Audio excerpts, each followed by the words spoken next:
Hello, hi, and welcome to EmpathicFire. I am your reader, Jay. Hi, everybody. How are you all doing? Hope you guys are doing well. Hope everything in your life is going amazing. Right off the bat, I just want to give you guys an apology for not getting the love readings out for May 2018. Had some family come in from out of town, just threw my schedule completely out of the window. Had some things I had to take care of at home, work full time, so just absolutely did not have the time to get these readings done, but we're here now and we're going to do them for the first half of June 2018. Yay!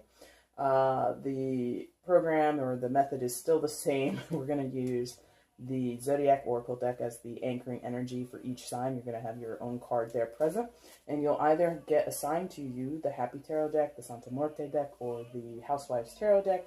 And we're going to do a reading. 3 on this side will be your energy, 3 on this side will be the partner or potential partner's energy, and we're going to read them all together at once and see what we get out of that.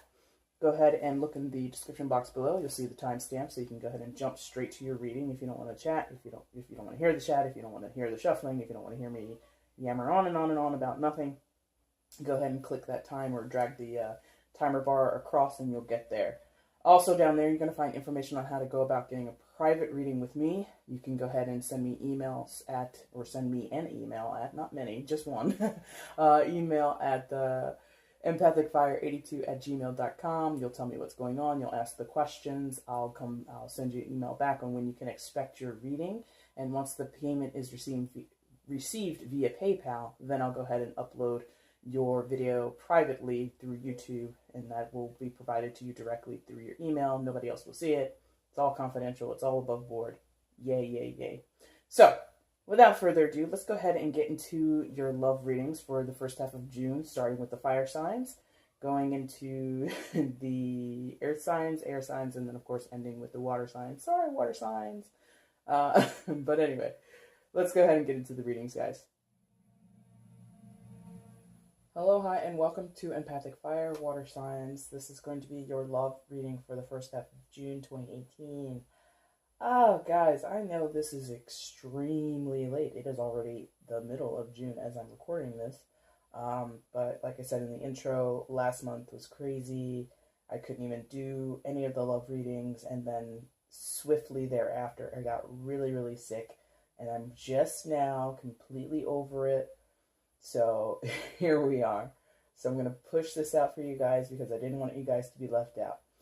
This month, Cancer, you have the Santa Muerte deck. Scorpio, you have the Housewives deck. And Pisces, you got the Happy deck in my meditation. As always, we'll start with Cancer as they are the first of the water signs. And Pisces and Scorpio, we will get with you guys later on in the reading. And I wanted to not only apologize to you guys, but also thank you for your patience. For those of you who will view this and get something out of it, I really do appreciate that. You know, life happens, so I couldn't have expected to get sick after my relatives were visiting, but that's what happened. So I appreciate your patience, and I appreciate you taking the time to view this video if you are going to do just that. All right, Cancer, you're up first. There's your card. Put you up in the center there. And if you are a first-time viewer, welcome to the channel. Welcome to the love readings. I thank you for that. And if you're a returning viewer, welcome as well. Just going to get re-established with your energy, Cancer. And then once I lay the cards out, then we'll go ahead and get into the reading. Of course, check the the description box below for the time stamps. And if you just want to get straight to the reading, okay? Cancer, first half of June 2018.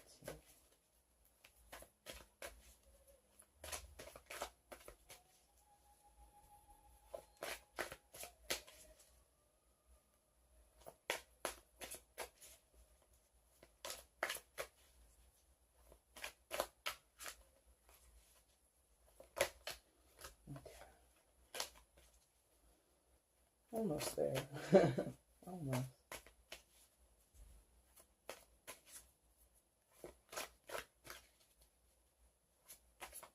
Right. Didn't ask, so we don't take it, but we are almost there, Cancer. You're, make sure that's up right. Your energy's a little I don't know, it's like dancing all over the place or something. So,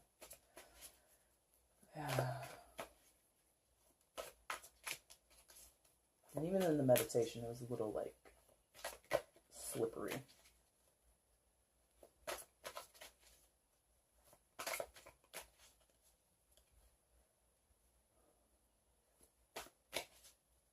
Thank you. Okay. All right, Cancer, let's go. First card out, Cancer, is going to be who you are at this time, coming into the first half of June 2018 in this love relationship. Could be someone that you're partnered with, could be a potential relationship, could be someone you're married to, dating, hooking up with from Tinder, I don't know. But the first card is going to be how you're viewing yourself in this relationship in the first half of June 2018, how you're feeling about yourself, what might be on your plate right now, what might be of certain interests to you, how you might be feeling, things of this nature. Oh, I'm telling you, there's something going on here, Cancer. I can't really get a good... It's like you're hiding. Maybe that's the case. Are you hiding, Cancer? Taking a sabbatical?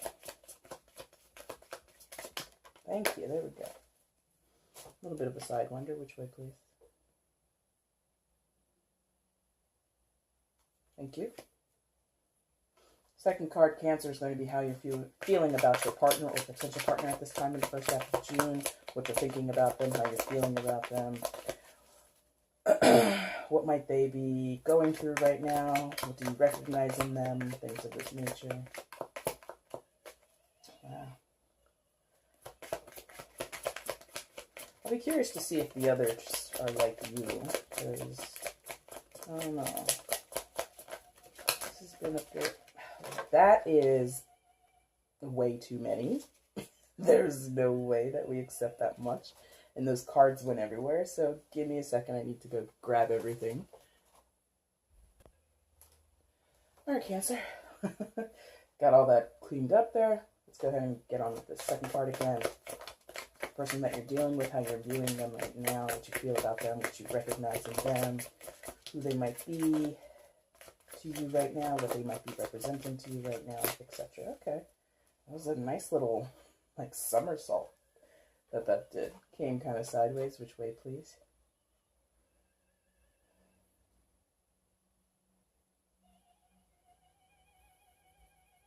Thank you. Third card, Cancer, is your desired outcome, what you might be hoping or wishing for in this situation, what might be the next best step for you, or general advice to take with you into the future of this relationship, or it could be a warning for you. Things of this nature is what the third card will be for you, Cancer, on your side. Okay. First card on their, Cancer, is going to be who they are right now in this relationship, how they're viewing themselves, what they're feeling, what they're bringing to the table, etc., etc. How they're viewing themselves, how they feel towards themselves, things of this nature.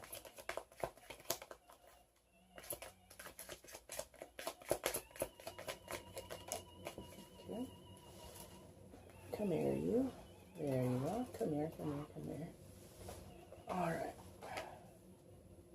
Got it. Second card, Cancer, is going to be how they're viewing you at this time in your relationship, first half of June. What they feel about you, what they think about you,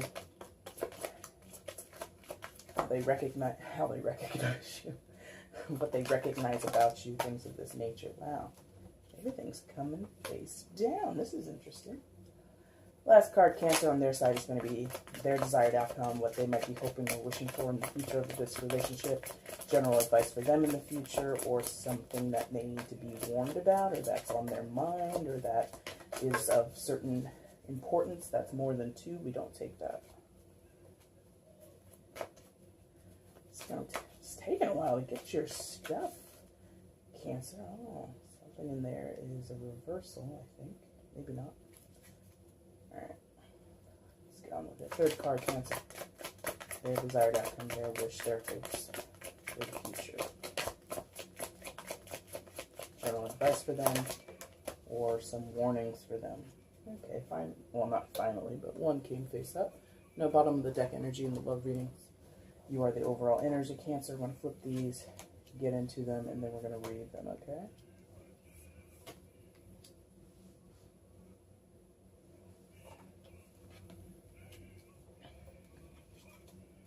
I think that's funny. Okay. I can't be sure because I've recorded these so far apart, and I don't go back and I don't watch my videos, except for when I'm editing. But anyway, that's just I'm talking out loud to myself. So, well, you're here. I'm talking to you too, but I'm noticing a card here. All right, Cancer, let's see what's going on here.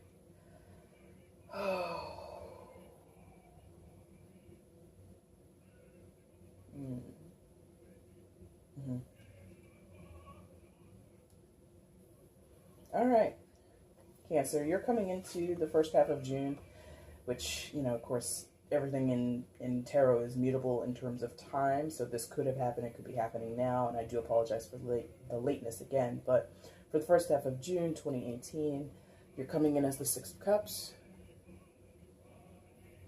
Let me move my thumb so you can see it.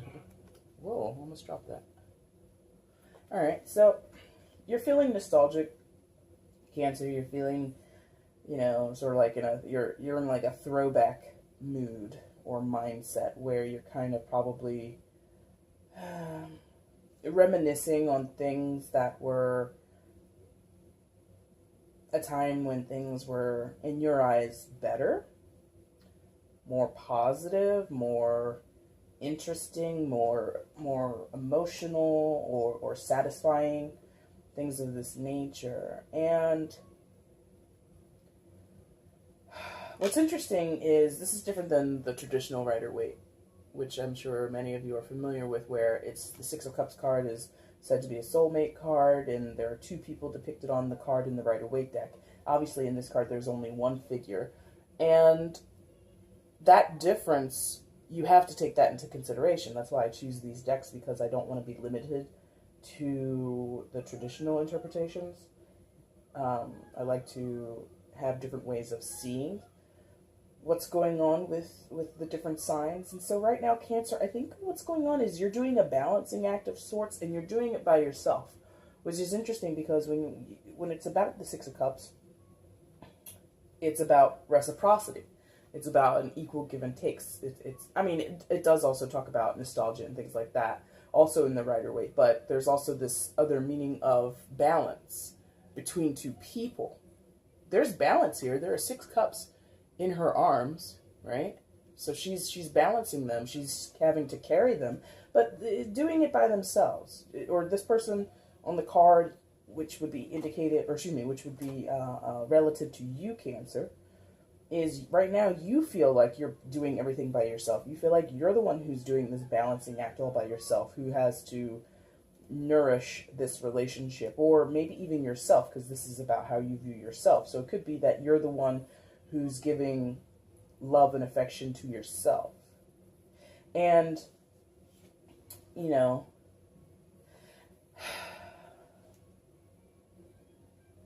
the scene for this, where this figure is, where this figure is going or coming from, is a little unclear. Because in the Rider-Waite, it's pretty clear, the background image. But here you've got like a bit of like shadowy forest area. And then over here you've got like some shelves, maybe the outside of a shack or a home. So there's this idea to me, excuse me, of having to sort of guide yourself or travel alone. Not feeling alone, not feeling lonely, but certainly navigate something by yourself. Again, like you're balancing things by yourself. You're possibly giving yourself love. You're patting yourself on the back. You're telling yourself you're doing a great job or whatever. And if you are in connection with someone, long-term, short-term, married, dating, whatever it is, you feel that you're taking care of yourself. You're giving yourself the emotional balance that you need, or the emotional return that you need right now.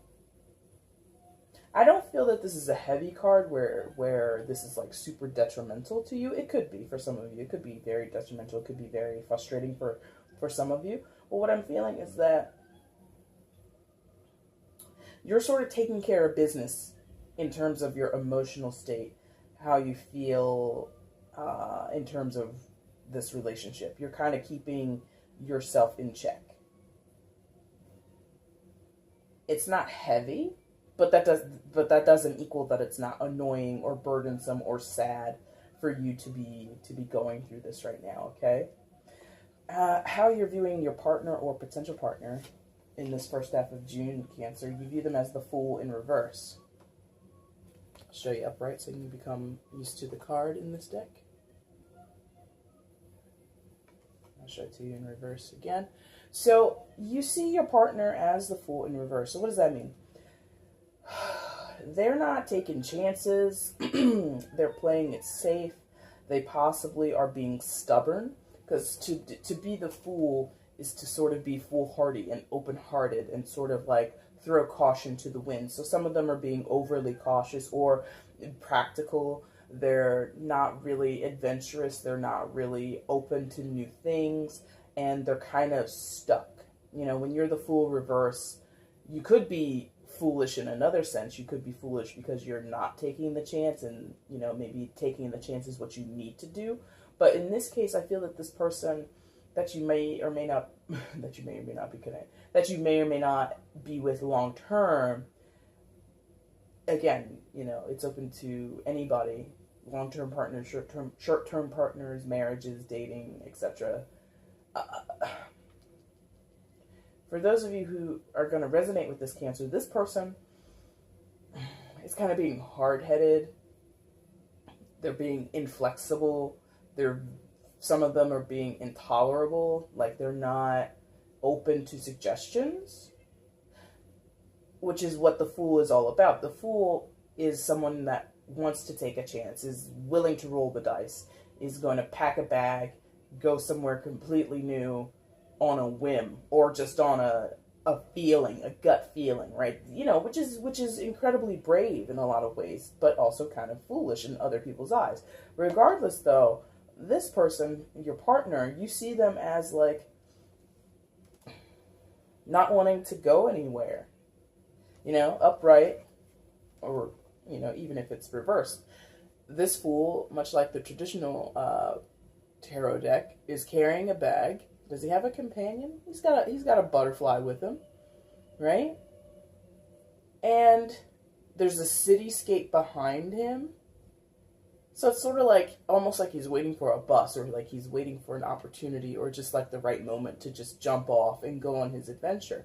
But when it's in reverse, that's not happening at all. So this person that you're connecting with, Cancer,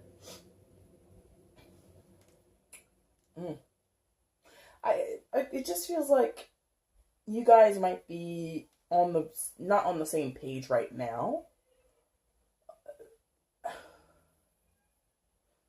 There might be some miscommunication going on here. There might be a lack of communication going on here, you know, between how you are positioned and how they're positioned. There just might be something incredibly off about it. Something is missing here, okay?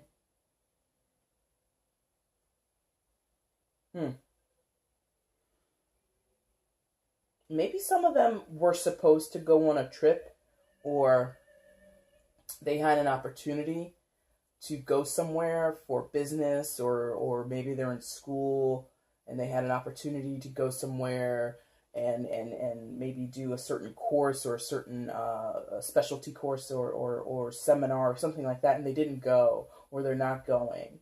And that shows the inactivity, or it shows the inflexibility and not taking that chance. But it also shows the foolishness.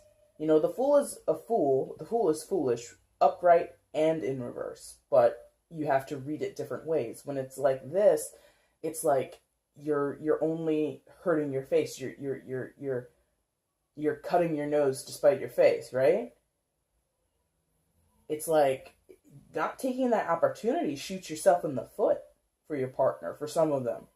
where there was a chance to do something, a chance to experience something, a chance to enhance their career or enhance their knowledge, or, you know, just a chance to network with other people, whatever it is.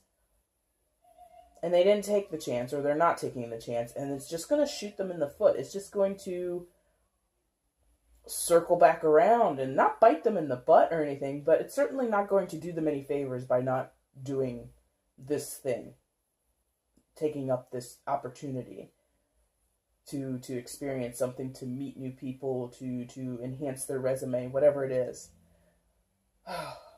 How excuse me. What are you hoping for in the future of this relationship, Cancer? Oh, wow. I guess I'll save that for the end. Yeah. Anyway, Queen of Swords. What you might be hoping or wishing for in the future. What might be some advice for you going forward. So, the Queen of Swords in this deck. I like this deck. I like all my decks that I have. Maybe there's one that I'm not super crazy about, but whatever. But in this deck, the Queen of Swords in the traditional tarot sits on a throne, has one hand extended out, and the other hand is holding a sword, right? In this one, it shows the Queen of Swords at work. And I like that. Or what I presume to be work. Like, that's how I got this. Like, she's tending her own garden. She's tending her own field. She's out there overlooking what she owns, what she's in charge of. And I that's kind of how I got this. So I think some of you, and the Queen of Swords isn't known to be the queen of work in industry, but that's how I'm feeling it right now. And so some of you are going to be doing that. Some of you are going to be looking over what you have, looking over what you have available to you in your life. What are the areas of your life that mean something to you, that are important to you, that you've worked on, school, career, family, etc., etc. More than that, maybe even hobbies, you know, things of that nature. And you're kind of like surveying, like she's just surveying, right? And in this deck, she's a little less imposing than the traditional Queen of Swords, in my opinion. But there is still this potential for things to get a little heated with her. For her to get a little nasty, for her to get a little in her as she's traditionally understood to be just a nasty piece of work. There's this potential there. And that's interesting, Cancer, because that's certainly not something that I think a lot of people who casually know you would think you could be like. But anybody who knows a Cancer knows they have this potential to be sort of out of the blue a head taker. Like you're out there chopping off people's heads with that sword. Shoom, shoom, shoom, shoom. And I think that's kind of what's in your mind. You might be envisioning this right now, Cancer. You might be not literally thinking of taking people's heads, but you might be thinking in the future, considering how vigilant you have to be with removing certain people or certain situations from your life in order to make sure that you maintain the balance that you desire for your emotional state. What you have here, elementally, you've got water, you've got air. So it's this balance between what your heart desires, what your heart needs, and what your mind is able to sort of commit to. What your mind will allow you to do, essentially. Essentially, Cancer, and I almost said Taurus, so, you know, take that as you will. But Cancer, what I feel that you're doing is you're making a judgment. You're discerning how swiftly you'll have to use that sword, if at all. And you want to be ready. You know, Cancer is a sign of preparation. You're one of the signs that is not necessarily fly by night. You know, you're definitely a little bit more in the here and now, and you try to evaluate things before you act. Much more than Pisces, for sure. Your sister's water sign Pisces, definitely more than Pisces. Um, and other signs in the zodiac as well. So I just feel like in terms of love and relationships, I think that some of you, not like you're thinking this person's not making the grade, they're not up to my standards, chop them off, cut, cut, cut. For some of you, that might be the case, but that's not really what I'm feeling. What I'm feeling is that this is more of an overall theme for your life right now, Cancer, is you want to be sharp and vigilant about what takes precedence in your life, what is taking up real estate in your life, time, actual space, energy, etc., etc., and you want to make sure that those things are enhancing your life, or excuse me, not well, for some of you enhancing, but more like enriching your life. If a certain relationship, not necessarily this romantic relationship, your husband, your wife, or whoever you're dating, or whatever it is not necessarily that. It's open to any relationship. So if you've got certain family members and they're not enriching your life, it's stressful to you, it is draining on your energy, you're in the mindset of considering annexing that whole thing, limiting that whole relationship. Okay? Queen of Swords would be a phenomenal energy to embody in terms of consolidating, in terms of trimming the fat, getting rid of what's not necessary, okay? She definitely has that power. She definitely has that capability, and I think that's kind of where you're going. That might apply exclusively to your romantic relationships or your romantic entanglements, but Cancer, I feel that's just a general vibe. That's just a general vibe that you're trying to get into, or that you're realizing you have access to, okay? Who's your partner right now coming into the first half of June, Cancer? The energies they're embodying. You have the Hermit in reverse. I'll show it to you upright so you can get aware of it. And this is the card where when I was shuffling, or excuse me, when I revealed the cards, I was like, oh, this card is coming. I feel like you're the last of the elements. You guys are the fourth element. And I feel like every other sign that had this deck assigned to them, whoever they were, I don't remember who they were, they got the Hermit. So maybe this particular Hermit has a lot to say this in this time period. But your partner right now, it's also the card of Virgo. So you might be dealing with a Virgo, but don't go hardcore on that.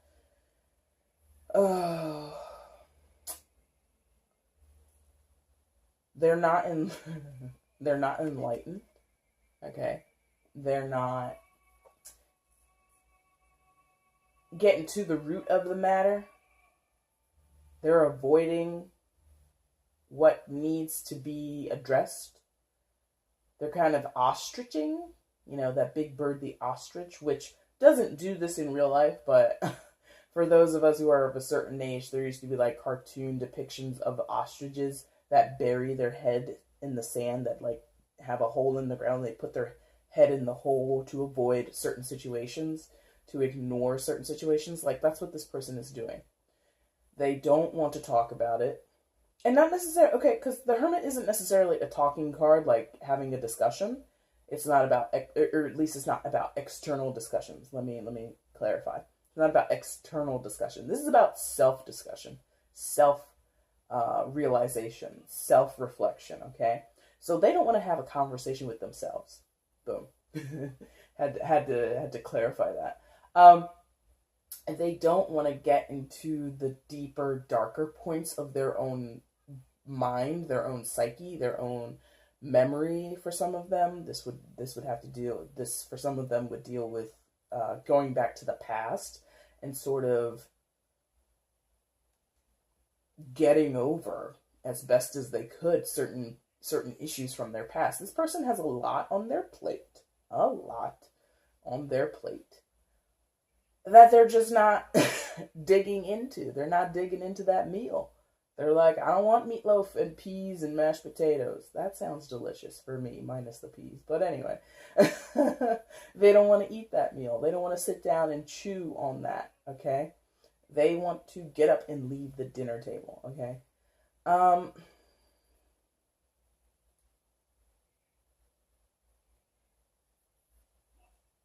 think you know this about them. And I think some of them think that they're hiding this from you successfully, even though they're not. For a good portion of you, they're not. Like, you're really well aware of, well, if you would do XYZ, maybe you would feel better, or maybe your attitude would improve, or maybe your mood would elevate, etc., etc. And they've been playing it off, oh, it's stress from work, and oh, you know, my mom called me today, and you know how she can be, blah, blah, blah. They're like trying to project the issue onto other things around them in order to, you know, sort of throw a curveball at you. But you're wise to that, Cancer. Interesting. How are they viewing you coming into the first half of June? Cancer, they view you as the King of Swords. So that's interesting. So you do have a pair of court cards here between the Queen and the King of Swords. But yours is, well, it doesn't matter how it is right now. But what matters is there's a lot of recognition of the mental capacities, right? Communication, the way we think, the way we speak, the way we reason, the way that we transmit our knowledge, transmit our ideas, etc., etc.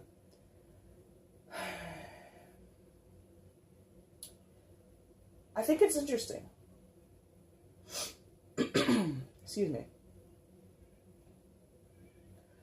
Because this King of Swords, much like the King of Swords in the Rider-Waite, is facing forward, has a sword in his one hand, and is kind of, even though he has no eyes, he is making as much as he can direct eye contact with the viewer.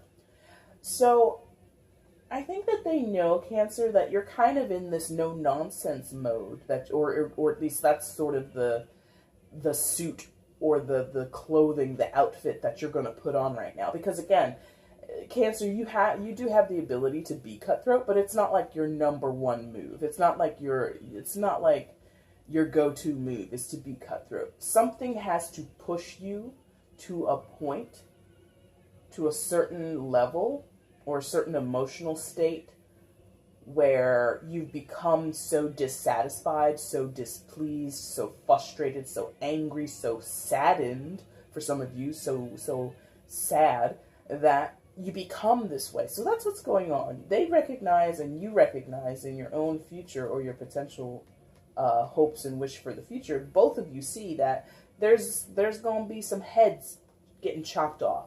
Now, this is how they see you. So they might think that energy is coming towards them. And I do believe I did say for some, that could be where this is going, that you're going to take them to task. You're going to bring them to the carpet and demand the truth, because swords deal with, swords in general deal with truth. Now, how you exhibit the truth and how you uphold the truth is the rub. But the point is, they know that you're demanding clarity and truth and honesty. Like, you won't settle for less. You mean business. You mean what you say. And for some, they might be thinking it's a make or break it, you know? They might be thinking it's a make or break it.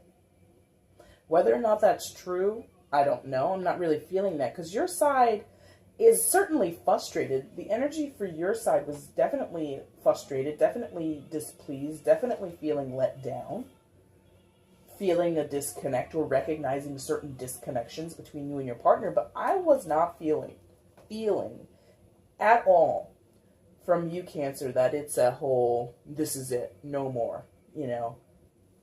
There's that potential for a good portion of you, or a few of you, I should say, but overall, I just felt it more of like an exercise. Like, in your brain, you've been thinking, okay, if this happens, then this happens, then that happens, and then we're done. If that happens, then I'll say this, and they'll say that, and then we're done. Like, you're sort of like running different plays out of a playbook to see various outcomes. Regardless, you want to be protected. The Queen of Swords is a protected energy, or an energy of self-preservation. And the King of Swords would be that way too, but I think he's just not as vicious as the Queen of Swords when it comes to self-protection.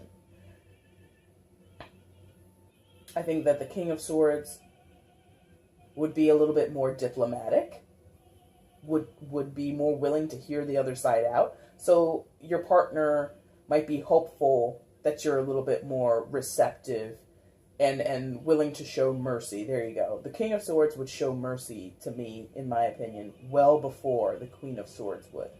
So I think that's what's going on with your partner. I think that they know that you're displeased, that you're upset, that you're saddened, that you're angry, that you're frustrated, whatever, and they're hoping to be granted mercy from you. Some of them. Actually, I would say a good majority, a good majority of them would be wanting to be granted mercy from you, Cancer.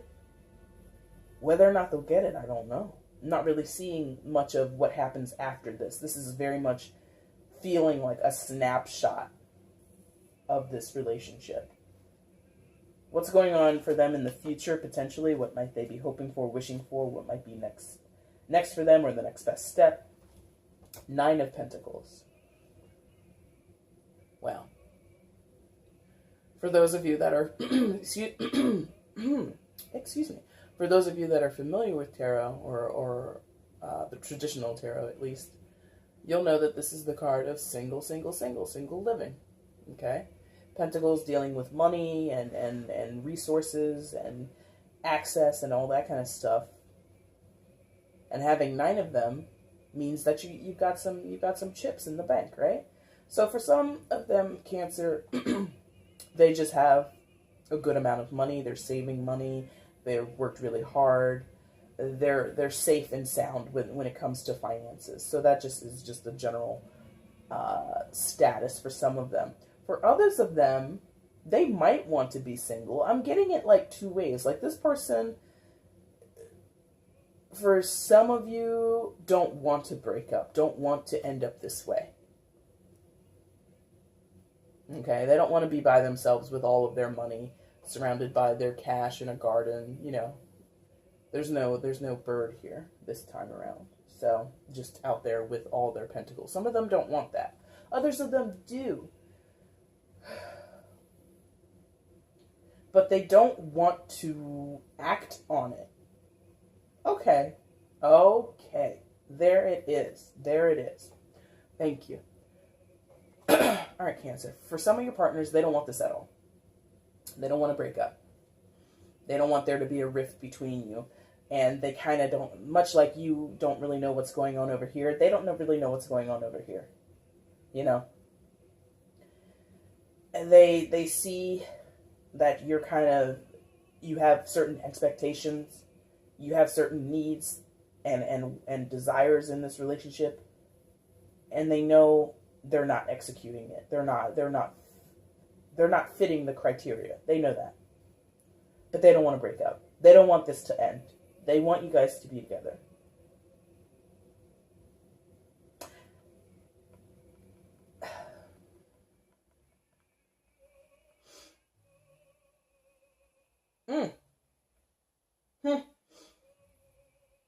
For those where they don't want you guys to break up,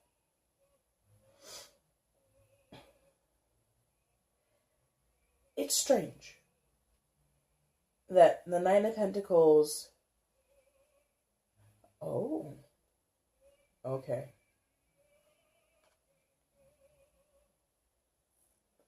Because the 9 of Pentacles, as I said before, is a card of traditionally associated with singlehood. And I'm feeling that here strongly, that this is a card showing up to indicate singlehood. Oh, God, this person. For those where they don't want to break up, they know that if you did break up, they'd end up here. Okay? They'd be single, clearly. But they would also be okay. They wouldn't be burdened. I mean, they'd be upset, of course, any breakup. is going to have hurt feelings involved, but eventually they would end up here is what it is. And that's not bad from how I'm feeling it, realizing this, knowing this is what you could be if you didn't have a relationship, or if this relationship dissolved, you would end up here. That's not a bad thing to realize that, but they don't want it. Some of them don't want this. Okay. All right. Okay. Got it. Okay. So, for those where they don't want to break up, they don't want your relationship to end, they don't want any kind of rift between you, they want everything to be copacetic, right? This to them would be a reality that they don't want because they don't want to be alone. They would be fine financially, they would be stable, they would get along with other people in their lives, they wouldn't, they wouldn't be in dire straits, they'd be okay eventually. But they don't want to be alone. They want to share their lives with you. It's not here, but there is this feeling and this idea, I should say, more of an idea, or this potentiality for codependency. The card of the devil's not here, but there's this feeling of, they're attached to you, and maybe they don't need to be. Or the reasonings that they are attached to you aren't necessarily great, okay?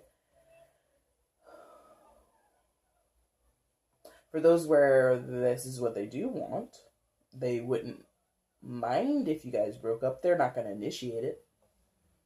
This would be their future. This would be what they'd have coming out of the relationship in time. And they'd be okay with that. But they're not going to end anything with you. There's no initiate energy here on their side. They've got the Hermit reverse. They're not, that's inaction. Overall.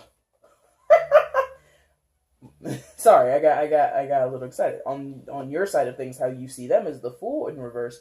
Both of these, inactive. This person is not action oriented. This person is not going to move 1 foot forward, 1 foot back, nothing. They're on a timeout. They're on a pause. They are not going anywhere. And you have more of the action-oriented cards on your side. Both, well, on your side here, and then how they view you, which is relative to your side. So, if anything is going to change here, it's up to you, Cancer. If you desire the change, if you want certain relationships annexed from your life, certain elements in a relationship, certain behaviors, whatever, you are making that call. This person is not doing anything. They're sitting on their hands. And they're not going to do anything. So, how you take that, what you're going to do with it, I don't know. But that is the message, okay? Alright, Cancer, thank you so much for watching your video. I do appreciate it. Happy birthday to those of you that will be celebrating in the later half of the month. I think it starts, June 22nd, 23rd, something like that. So happy birthday to you early Cancers if you're one of them. And thanks a lot for viewing this video. If you want to do everything that YouTube allows you to do, liking, sharing, commenting, subscribing, feel free. If you don't want to do any of that, that's awesome too. And I thank you guys so much. I'm going to get on now, and I'm going to do the reading for Scorpio next. Hello, Scorpio. This is going to be your reading for the first half of June 2018. Thank you for joining me. There you are. We're going to put you down in the center. Like I said in the opening, guys, I apologize for not being here in the month of May. And I also apologize for this coming out so late, but better late than never, maybe? Hope you can forgive me. I beg of you, forgive me, Scorpio, please. Alright, and I hope everything's going well for you, Scorpio. I hope your summer is going really well. Mine is going pretty good, aside from getting sick there for about a week and a half, 2 weeks almost. Things are looking up. Alright, just get reestablished with your energy for Scorpio, first half of June 2018. Love messages for Scorpio, first half of June 2018.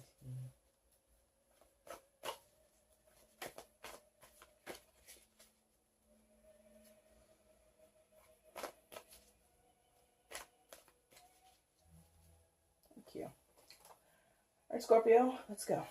First card out is going to be who you are right now, coming into the first half of June in terms of love and relationships. What you're bringing to the table, what are you thinking, how you're feeling towards yourself, things of this nature. Okay.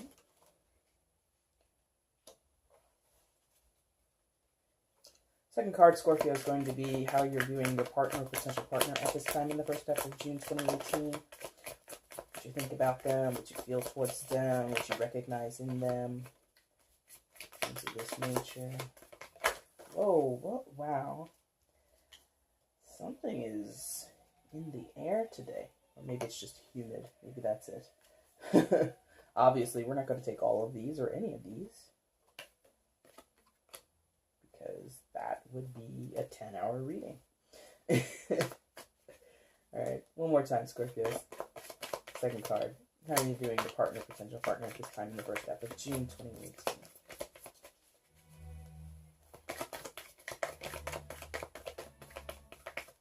Whoa. That's way more than 2. Don't accept more than 2 for any position, Scorpio. So, in case you're a first-time viewer, you've never seen that many come out before. More than 2 is no good. It's a foul.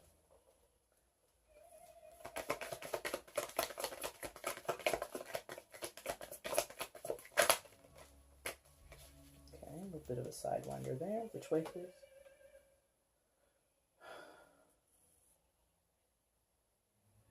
Thank you. Third card on your side, Scorpio, is going to be what you're hoping and wishing for in the future of this relationship. What might be the next best step for you? What might be some general advice for you to take with you into the future of this relationship or potential relationship? Or it might be even a warning for you. Oh my gosh.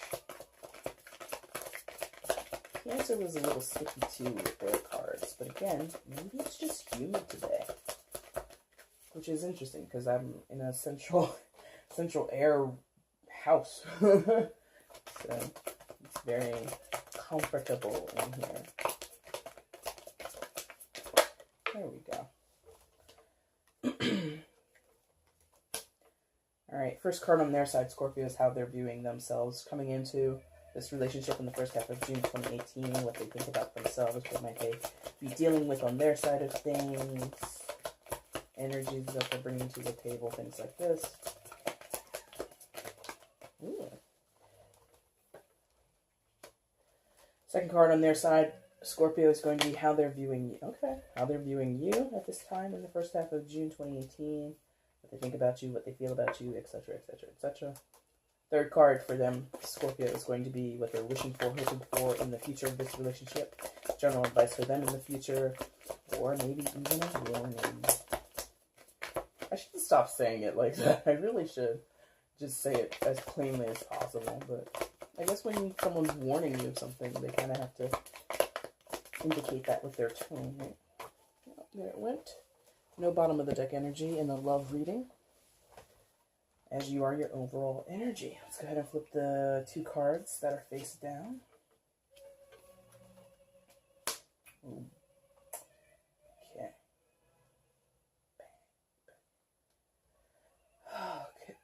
Excuse me. I'm still a little coffee after being sick. Gosh. All right, Scorpio. Let's see what you've got here.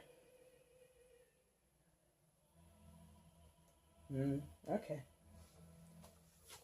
First card, Scorpio, is how you're coming into the first half of June 2018 in terms of love and relationships. You come in as the 3 of Cups in reverse. Show it to you upright so you're familiar with it. But it's in reverse. Interesting. So, Scorpio, you're not feeling so festive right now. You're not feeling so jovial, so joyous. 3 of Cups is usually, traditional tarot is a card of celebration, is a card of partying and meeting up with friends and having drinks together, having a good laugh together, but that's not really what's going on. 3 of Cups also, in this particular deck, obviously, is showing sort of like this alchemy feel to it, where you've got the two different contents of two different cups coming together into one. And then you've got that baby there. So, and you'll see that the colors are pink and blue. And then what ends up in the third cup is purple. And I believe when you mix those colors together, you would end up with something very purplish. But this idea of mixing, coming together, alchemy, like I said before, is missing. Something is off, something isn't jiving, isn't gelling, isn't really cohesive, okay?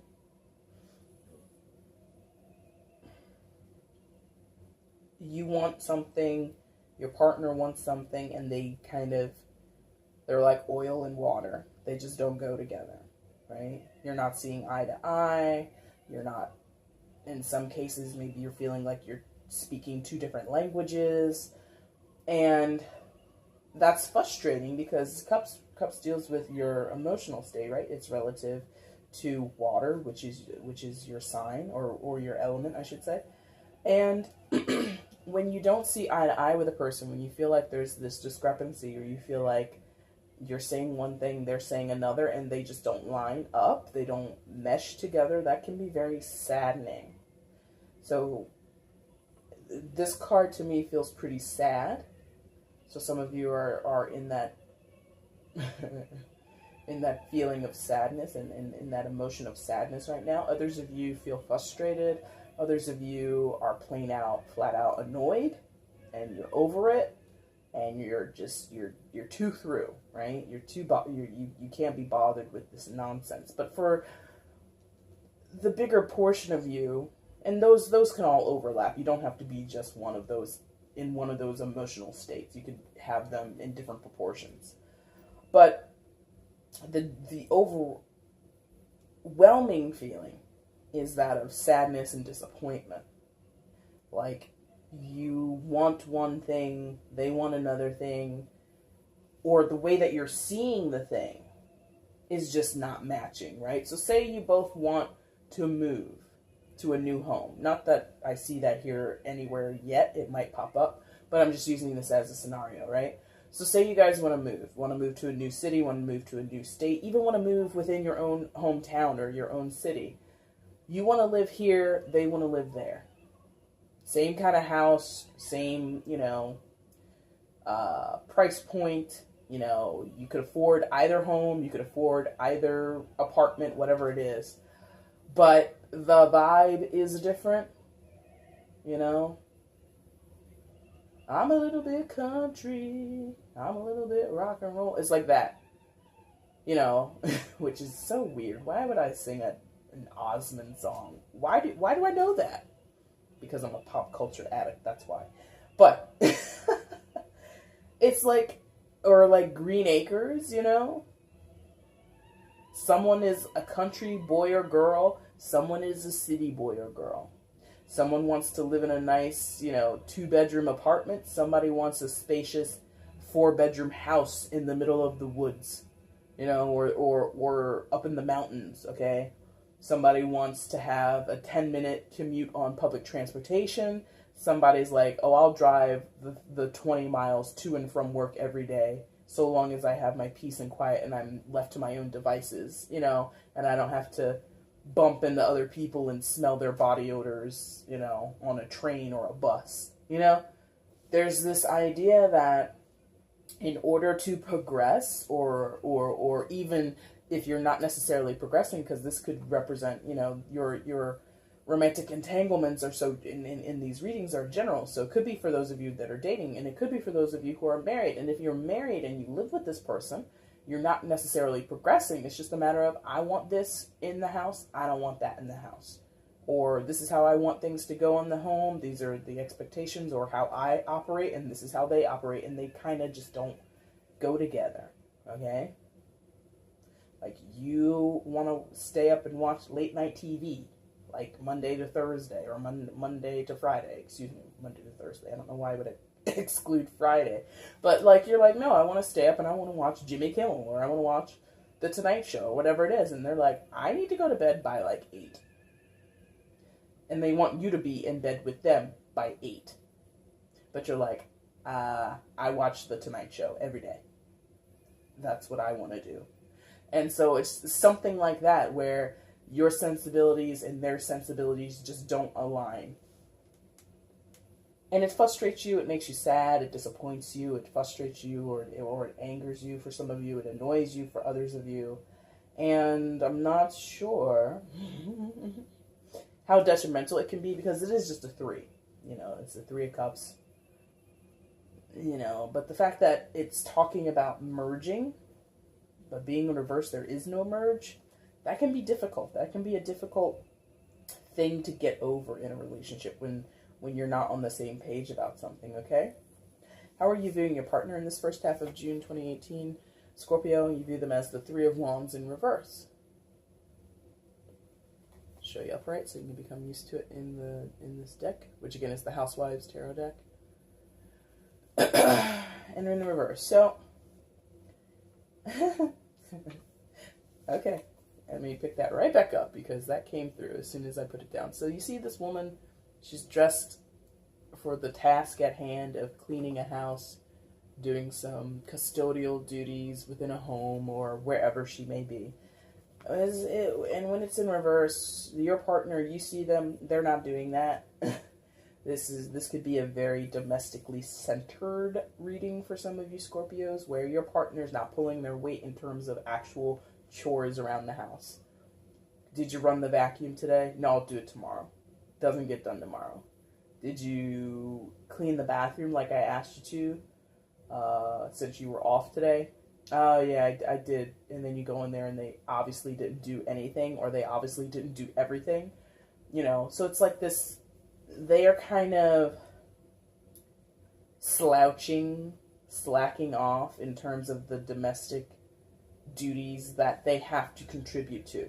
For Scorpio, you can be a demanding sign. I'm not going to lie to you. I know you very well, Scorpio. You can be a demanding sign. You can have high expectations. But what I'm feeling here is that actually this is minimal expectations that you have towards someone that you consider an adult.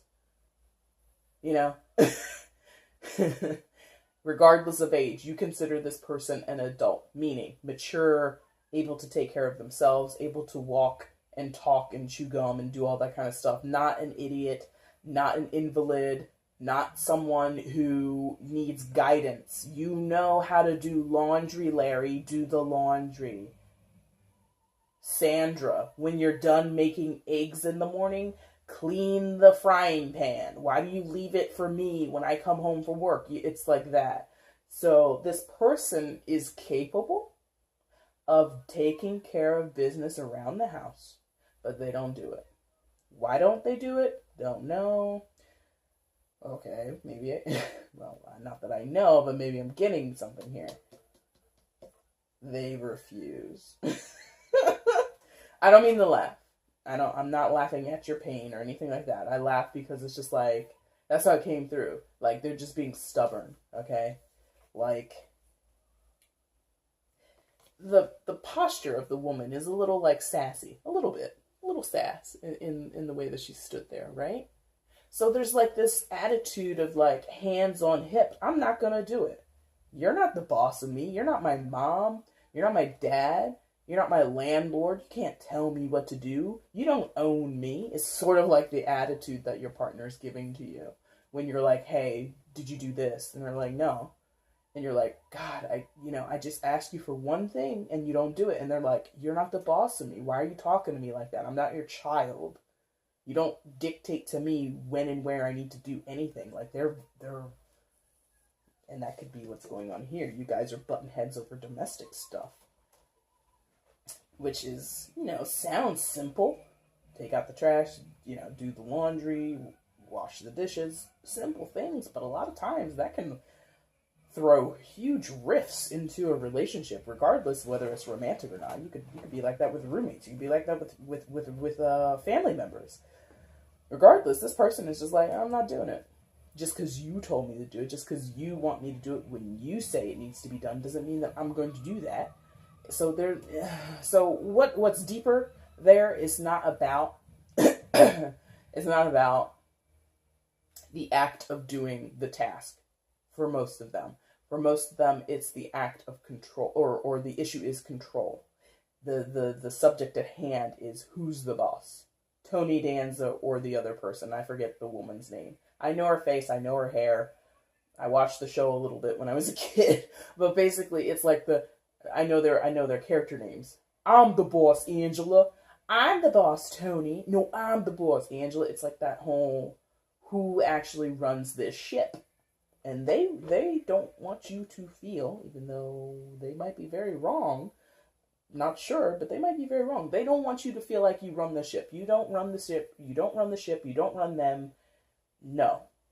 You don't tell me what to do. I'm not here for that. A lot of attitude with this person. A lot of stinking attitude with this person. What are you hoping for in the future of this relationship, Scorpio? What's the next best step for you, etc., etc.? Seven of Swords. Yikes. Yikes in the sense of, well, no, I don't want to say that, but I'm going to say it anyway. Okay, so Seven of Swords, traditional tarot, talks about getting away with something, stealing, thievery, blah, blah, blah, blah, blah, lies, deception, all that good stuff. Here, there's that potential, but what I see is an unsuspecting murder victim, and I'm not saying that literally. I'm not saying literally you or your partner or somebody involved here is trying to kill someone. That's not what I'm saying. Do not take it literally. But what I mean is the three women in the bottom there of the card, or the foreground of the card, right? They're just, having a chat. You're just sitting there, hey girl, blah blah blah, how's everything? Oh, I'm fine, how are you? Blah blah blah.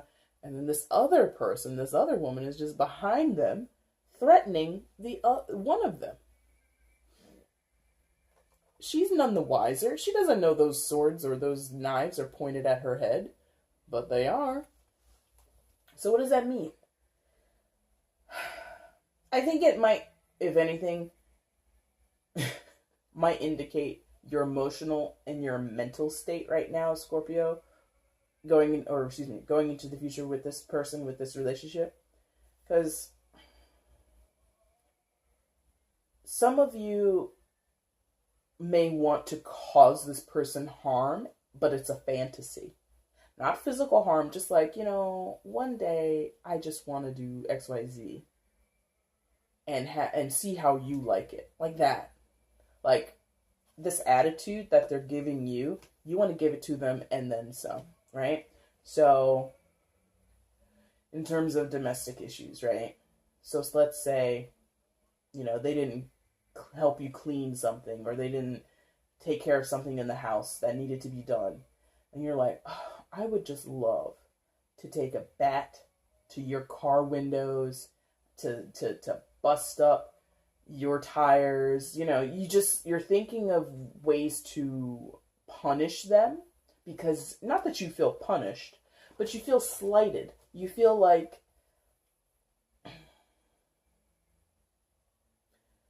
in many cases you feel disrespected, and you want to disrespect them back, and then some, like a step further. So in lieu of hurting them physically, attacking them physically, I hope none of you are going to do that or want to do that. You would want to hurt them in other ways. So destroy things that have value to them. Make them feel subjugated, or make them feel less than a respected adult person normally feels. Something like that. And there's glee in this woman's eyes. the woman holding the swords there, or the knives there. You see that? She's like, yes, I'm doing this. I'm pointing these knives at this lady's head, and I'm happy about it. Again, I hope to God that none of you are thinking of doing anything physically harmful towards another person. Do not do it. I do not subscribe to that. I do not advise that at all.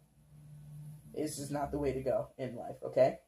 But there's this desire, fantasy of harming this person. I'm going to be straight up. There's this fantasy about harming them, getting to the core of that person and being like, how do you like it now? Look at your car.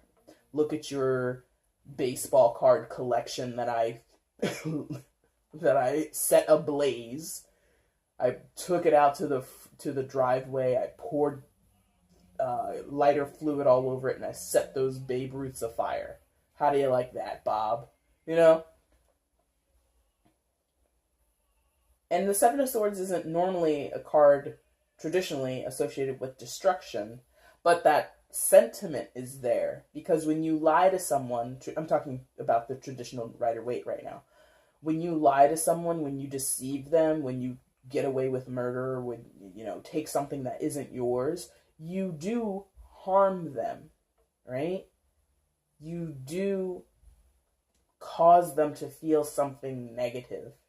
It's a harmful act to lie and deceive and take what's not yours. It's also a harmful act to destroy someone's car or something that means something to them, that holds value to them. And of course, if you physically harm someone, that is also very harmful to them and not the best thing to do.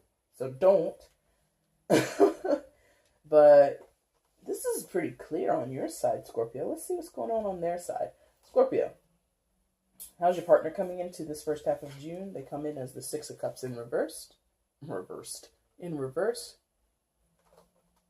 Okay. It flew out of my hand. 1 second. There it goes. And I'll show it to you upright. So Six of Cups reversed. So, look how refreshing those 6 cups of lemonade look. She looks happy to be drinking them. She looks very fulfilled. In reverse, no. The lemons are super sour. The lemonade is not sweet enough, or it's too tart, and she's just not happy. So this person is not happy. They are not fulfilled. They are not... Oh, man. They're sour grapes, and I know we were just talking about lemonade and stuff, but like to use the cliched phrase or whatever, they're sour grapes. They're bitter. They're embittered. They are dispassionate. Upright. They'd have a little passion, a little like vigor for life, a little zest, a little pep in their step. None of that. Six of Cups. This might be someone that you've known for a long time in your life. It's a card of nostalgia, a card of childhood, a card of past life relationships, or soulmates traditionally in the tarot. So for some of you that might apply. This might be someone that you've been with 30, 40 years, and now, the camel's about to get that straw that's going to break its back if it hasn't happened already. And, excuse me, I feel that this person is just not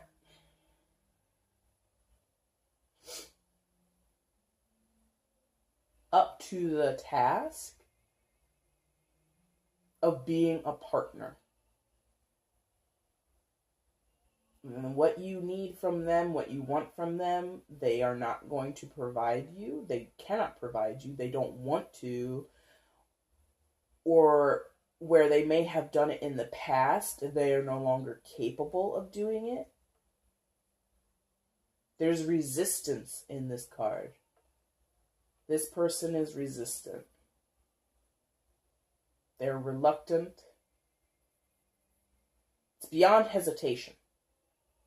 It's like no. A lot of no going on here. Okay? And I just did Cancer's reading. And in this position and in this position, they both got cards that were reversed for their partners. And you do too. You have one for yourself as well. But take that as a subtle message as well. Your partner,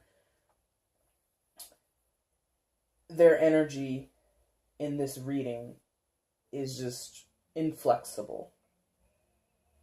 Not willing to participate, not willing to compromise, not willing to give equally. Reciprocity is also associated with the Six of Cups. They're not here for that. They're here to be a pain in the butt. Some of them are actively doing this. Like, actively trying to cause fights with you, or be contrary to you, to contradict you. Some of them, like a War of the Roses situation for some of you, okay? For others of you, I feel that this is innate in this person and they don't understand it. They don't even recognize it. What do I mean? Meaning, this mood, this attitude, this inflexibility, this lack of compromise, this in some cases, maybe some of you are being bullied by your partners, okay? That behavior, for some of them, is innate. They cannot help it. Biochemical. Emotionally or mentally, this, not to excuse it, it's not an excuse, but that's the explanation. That's the basis on which their behavior is resting. There goes that song again. I feel like when this part, because I listen to the same station every time I do these readings, when that part comes on, there's like a revelation of some type for whatever sign is getting that message at that time. It's like it's like boom, there you go. So I find that interesting. I don't really go back and look at my videos ever, but maybe I should. Well, no, that would be hours of my time. I can't do that. Anyway, sorry. Sidetrack. Sorry about that. But yeah, this person naturally, quote unquote, naturally, meaning within their own physiological makeup, for some of them, they become ornery, they become combative, they become contradictory to you or towards certain people in their lives, and they can't help it. Not an excuse, just an explanation. My advice, get to the root of the problem, try to work it out. Medication, therapy, whatever needs to be done, right? How are they viewing you right now, Scorpio, in the first half of June 2018? Come on, card. There you go. 9 of Cups. Now, for those of you familiar with tarot, you're like, what? How? Because of all this and what you just said here, Jay, about the 6 of Cups in reverse, how? How in the world can it be 9 of Cups? It's a very interesting thing, and I don't think this is going to resonate with a lot of people. So, take that into consideration as well. But the 9 of Cups is about wishes. Wishes come true. Right? For some of them, you are a wish come true. Even if you guys are arguing about who has to take out the garbage, that doesn't go in the recycling bin, what are you doing? Despite all of that kerfuffle over the household duties and chores, they still view you as a wish come true. You know? Like, what I'm getting here is that some of you kind of have like an all in the family kind of vibe going on, where one of you is Archie Bunker, one of you is Edith, and one of you is like running around, I'll fix the dinner, I'll do this, I'll do that, da, da, da, da, da. And the other one of you is Archie Bunker, sitting in the armchair with the paper and saying they're going to make America great again. You know, that kind of that kind of sentiment, where one of you is like sort of at the mercy of the other person's demeanor, behavior, etc., etc. I'm saying one of you because it's a general reading. It could go vice versa. But I'm gonna say most of you Scorpios view yourselves, not necessarily, and when I say that, take it to heart that I'm saying you view yourself as Edith Bunker. Like, I'm trying to do the best I can here, Archie. And Archie's like, oh, Edith. And that's a terrible Archie Bunker. I'm sorry, but, like, you think that you're doing the best that you can, and you're trying your hardest, and you just want to please your spouse or please your partner, and all they give you is grief. All they give you is, like insults, and they don't have anything nice to say to you. They don't have any thank you when you do something nice for them. They don't have any please when they ask you to do something for them. It's just this very volatile sort of feeling. And if they are the Archie Bunker, which I feel most of you are going to say your partner is the Archie Bunker, if they are like that, Archie Bunker adored his wife. 9 of Cups in his eyes. She was his 9 of Cups. He wouldn't say it to her. Oh, Edith, you're the dream. I can't do an Archie Bunker, so I'm not going to try. But, not for 1 second. I mean, I'm sure there were times in the show where he did tell her that he loved her and that he cared for her, and he did it in his own way, but it was never overly emotional, overly flowery, can't say that word today, or emotive. It was always like, I love you, Edith. Done. Or without the words, flopping down like flowers on the dinner table. Oh, Archie, are those for me? What's the occasion? I saw them. They were on sale as I was walking home, and I thought, and that's it. And they were on sale. I was walking past, blah, blah, blah, blah, blah, said the price was cut in half, so I said, okay. Like, they're taking the love out of the gesture. I didn't get them because I thought you would like them, and I know that you like these flowers, and I wanted to show you that I appreciate you because I think you're so beautiful. I got them because they were on sale. Done. You see what I mean? Like, they remove the love and the affection out of the act. Not intentionally, it's just how they are. That's how they express their love. Like, oh, this item is on sale. People get flowers for people when you're dating or married or whatever. Here are some flowers. They were on sale. Have a good night. And Edith is over the, oh, Archie. These are so lovely. Oh, Archie. You see what I mean? Okay, Cancer, let's go ahead and finish this. I apologize for getting cut off there. So as I was saying, the flowers, or something else that you like, they give it to you, and the emotion is removed. I got this, we expect, or some of us expect, that when a person gives you a gift, it's because they thought of you when they saw the item, and they knew that you would love it, and they know that you collect these things, or you love these flowers, but this person is like, I got these for you, they were on sale. That's why. I was in this place, I was getting something else, I saw that this had a good price on it, so I said, okay, I'll get that too.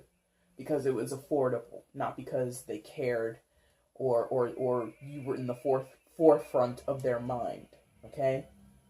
So that's how, despite all of this madness, all of this sort of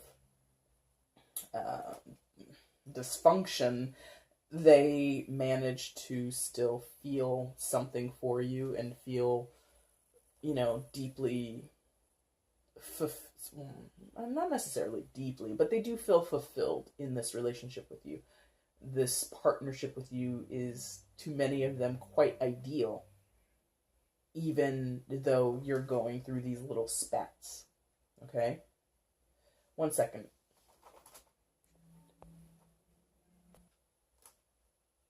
Alright, alright, Scorpio.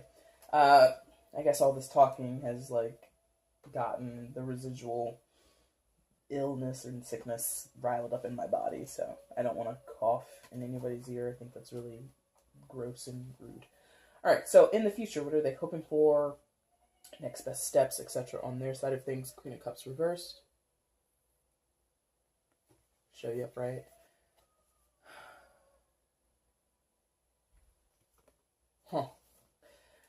So for them, Scorpio, in the future,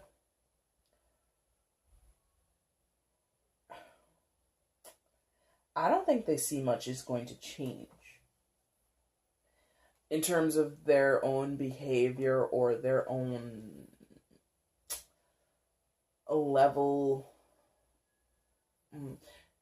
in the way that they show up in the relationship. I think some of them would want to be the Queen of Cups upright. So what would that mean? That would mean someone who's like receptive of love and gives as much as she takes, right? Male or female doesn't matter. So I'm just saying she because of the Queen being female on the card. But the Queen of Cups would be someone who gives and takes equally, reciprocates in terms of love and affection, in terms of romance, right? She's quite accomplished in that way. I feel like this queen looks like somebody who, she has her own job, she has her own way of sustaining herself and living life and all of that, but also comes home and is like the queen of her own castle. She has a lovely home atmosphere. She has a warm and welcoming home life. But when it's like this, that's not happening. That's not priority to her. Her priority is not to not even her priority. It's not even her capability to welcome in people to her home, into her life with open arms, because she doesn't get that reception from others. So your person, Scorpio, if this is resonating for you, whoever you're connecting with, they don't believe in opening their arms and being warm and welcoming because they're not being received that way in their eyes. This is how they feel. This is what they think. And now, I'm getting this in a very general sense. I'm not getting this in the sense of specifically in this relationship with you. That's how they feel. I think this is a general disposition, a general emotional state or emotional awareness that they have with others in their lives.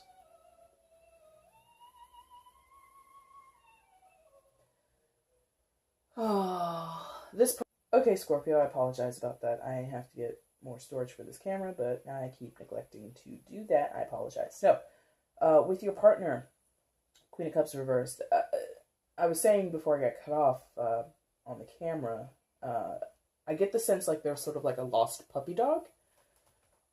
Like, they just haven't been around people, whether that's their family, their friends, other people that they've dated or been with before you, where they haven't learned quote unquote positive, or not even quote unquote, they haven't learned positive ways of love, ways of expressing love. They haven't, like, I think they've seen it, they recognize it around them, they know what it looks like to see people show love and affection towards other people, but that wasn't like their experience.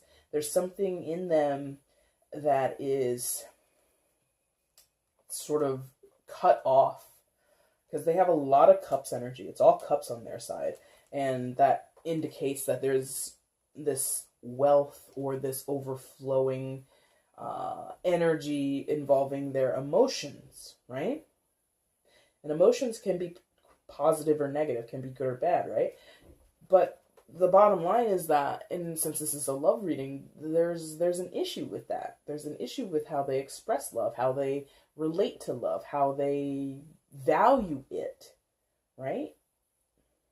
And when they're the Queen of Cups in reverse, they're not in that give and receive way. They don't know how to do it properly or up to your expectations, up to what you desire. So there is this very poignant disconnect going on in this relationship, Scorpio, for those who this resonates with. I would love to know more about this. So if it resonated with you at all, please leave a comment below. I'd love to read it and understand what's going on here, because I don't see anything that indicates breaking up. I don't see anything that indicates a dissolving of any type of relationship, but I do see a lot of discrepancy. I do see a lot of toe-to-toe adversarial energy here. Okay? And if that just kind of circles, runs around in circles, doesn't move you anywhere positively or negatively, I'm not sure what the purpose of that is, or what you're meant to do with that energy, how to transmute it. Okay, so leave a comment below if you care to. Also, feel free to do those other things YouTube advises us to do, liking, subscribing, sharing, all that good stuff if you choose to. If not, that's okay too. And I will see you guys when I come back and I do your second half of love readings for June very soon, since we're practically there now. And thank you so much, Scorpio. Take care. Hello, Pisces. Welcome to your reading. This is your love reading for the first half of June 2018. And there you are. Thank you so much, guys. Those of you coming to view this video, I do appreciate that. But also thank you for your patience. As I explained before, things got really crazy around here, and my health was poo-poo for a long time. But now we're here. Now we're here, right? So I hope your June is going well. Hope your summer is going well. If you're in the southern hemisphere, hope your autumn or fall is going well. And let me go ahead and get reestablished with your energy, Pisces. Love messages for Pisces in the first half of June 2018. First half of June 2018, Pisces.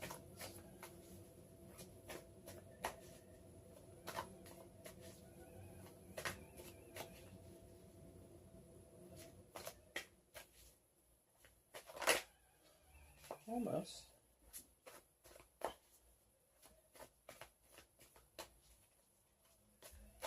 There we go. All right, Pisces, let's go. First card out, Pisces, is how you're viewing yourself in the first half of June 2018 in terms of love and relationships, what you're feeling right now, what you're thinking right now about yourself. Might be some issues that you're dealing with or stages in your life that you find yourself at, things of this nature.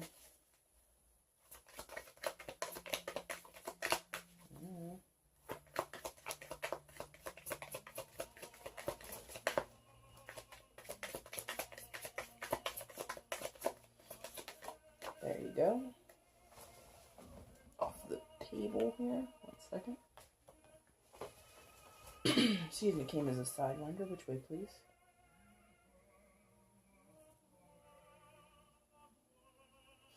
That, thank you. Second card, Pisces, is how you're viewing your partner or potential partner at this time in the first half of June 2018.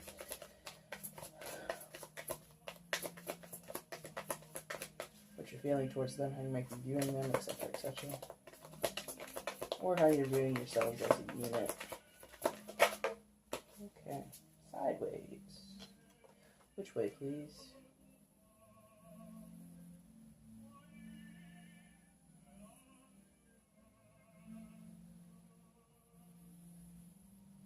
Thank you. Third card, Pisces, is what you're hoping or wishing for in the future of this relationship. What might be the next best step for you on your side of things, what you might be needing to take heed of, might be a little bit of a warning, or just some general advice for you in the future.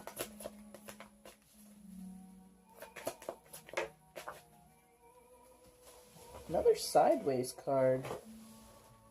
I don't know if there's a subtle message in there for you, Pisces, but there you go. Which way, please?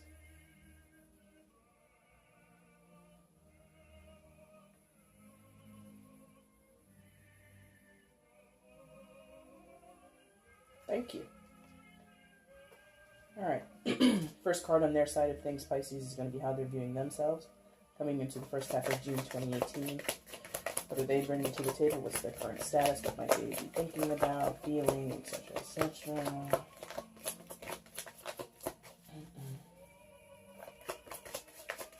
Oh. Well then. 2 on the table. No, 3 on the table, so we don't take 3. But we do have this guy all by himself. So we're going to take that one. And you 3. Oh no. That was 2, because obviously, okay, hold on. How am I taking this?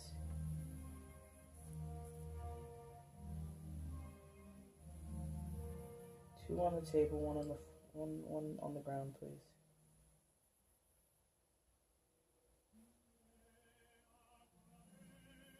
Okay, thank you. I was like, well, that was 3, so we don't do 3. I was like, oh yeah, we don't do 3. Alright, sorry about that, Pisces. Get a slight little reset there for Pisces first half of June 2018. Alright, first card their side. How they're viewing themselves right now, coming into this first half of June 2018.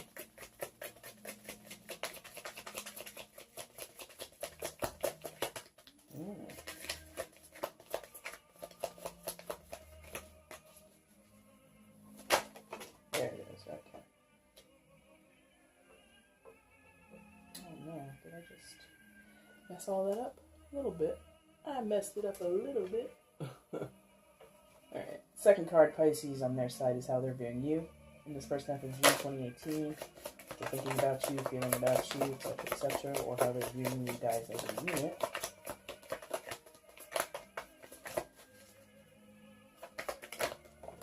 Okay. Third card on their side, Pisces. What they're hoping for, wishing for in the future, what might be the next best step for them. Slight side. Which way, please? Okay, there. No bottom of the deck energy in these general love readings. You yourself, Pisces, are the overall energy. With these guys, see what we're dealing with here. Okay.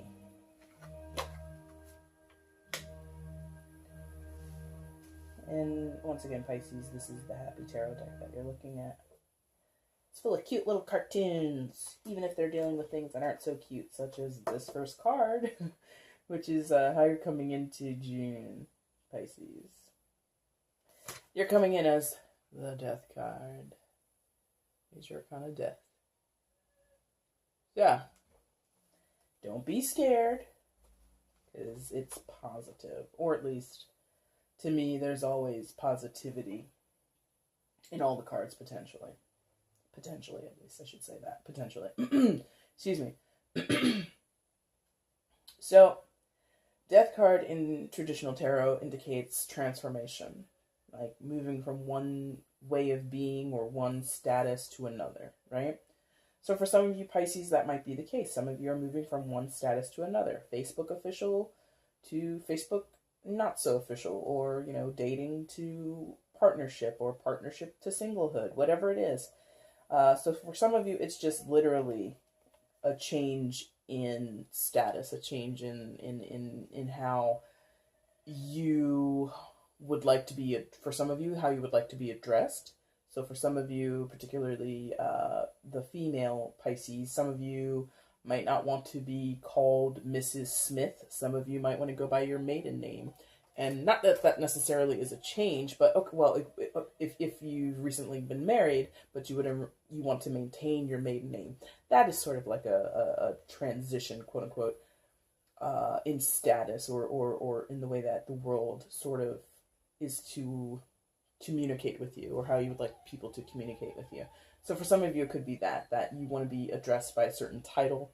You know, maybe some of you recently got a doctorate or recently got your med degree, and you're like, no, I'm not Mr. Thompson anymore. I'm Dr. Thompson, okay? So whatever it is, there's a strong sense of identity in this card right now, Pisces. You want to be seen for who you truly are, which is an ever-evolving thing with you, Pisces. I mean, for God's sakes. In a lot of ways, Pisces, I view you to be like maybe like a Elton John concert. Like back in the day, you got like 6 costume changes, or however many he or other people who performed do. What do I mean when I say that? I don't mean it in a derogatory sense at all. I actually mean it in the sense of that's just how I think a lot of Pisces can be, in that you're not a chameleon, in the sense of you change with your environment. No, you change, like I said, like an Elton John thing. Like, okay, I'm going to do this set of songs now. Now I'm going to come out dressed as Donald Duck. I'm going to do this song at this time, so then I'm going to go and I'm going to put myself in drag. Whatever Elton John does or used to do. So that's what I mean. Based on where you are along your journey in life, you will transform, Pisces, and you will become something else. Not something else as in someone else, or something else as in you change with the times, you follow fads or anything like that. No, you change in time with your own development, your own journey. You're supposed to, at this point in your life, Pisces, become this. So it's just this natural progression, this natural metamorphosis that you're going through right now with this death card. And you know that. For a lot of you, I think it's a matter of becoming a little bit more truthful with yourself. What do I mean? Your own identity, how you see yourself. For some of you, it is kind of, quote unquote, superficial or surface, like, no, don't call me Mr. blah, blah, blah, I'm Dr. blah, blah, blah. So for some of you, it's a little bit on that level of just about how you want to be announced or addressed verbally. For others of you, it really is about how you see yourself and how you wear that new self. It's like, I keep getting costume changes. Like, all I see is people like a wardrobe, like a backstage Broadway show or a show in Vegas or something like that, where there's just racks upon racks of costumes that some are glittery, some are drab, some are, ornate, some are very modest and you know what I mean? And there's just so many options. It's a general reading, so it can't be like, oh, you're going to wear the glitter bra, brassiere, or whatever. It's general. So each of you Pisces, you're not all going to wear the same. You're not all going to pick the same costume off of the rack. You're all going to pick your own costume. But whatever you're choosing is what's true for you right now in your life. Is like you're wanting to put on a costume, put on clothes, put on a person. Not even, and I keep saying put on, which might indicate something about falseness. No, you want to put on the right costume, the one that's true to you. It's a huge transformation. Huge. You've never worn this costume before. You've never behaved this way before. You've never spoken this way before. You've never done this thing before. Some of you might be getting into certain new lifestyle changes, new activities, etc., new hobbies. But whatever it is, it's just ridiculously new and kind of scary for some of you. Okay, change is usually scary for many people, especially Pisces, because you guys, you go with the flow. You don't want to make any waves most of the time. And when change happens, especially change you don't want, you're like, oh my God, what's going on here? But this is change that you want, but it's still kind of scary because, you're wearing a new outfit that you've never worn before. You've never played the part, if we're talking about like a Broadway show or a play or something like that. You've never acted as a king before. You've never been King Lear before in any of your previous roles, right? You've never been the fool in the court or the beggar, okay? You've never been the divorcee. Whatever the role is in whatever play you're in at the moment, you've never done that role before. And so it's scary because it's so new. Death card, also the card of Scorpio. So some of you might be dealing with a Scorpio, but don't hold on to that. That's just a maybe. But like I said, this is like, like I said, it could be scary to some people, but I just don't see it. I don't see that you should be overly scared. Outside of it being new, unfamiliar, gives you a little bit of a pause, gives you a little bit of anxiety, gives you like a, you take that initial deep breath of, and we're going, before you walk out on stage to perform, okay? It's good. Don't be too scared, Pisces. That's what I'll say. Don't be too scared. It's good. How are you viewing your partner or potential partner coming into this first half of June? You view them as the Ace of Wands, which is such an interesting, like, the aces in this deck are, well, in the other decks too, are, I think there are clouds almost in all of them. Or no, there are hands. There are hands. In this deck, the hands are clouds. And this particular cloud is, to me, it looks like melted ice cream or something, like, or like melted, like, frozen yogurt, like a pink berry gone wrong. But anyway, that's just this is what I see.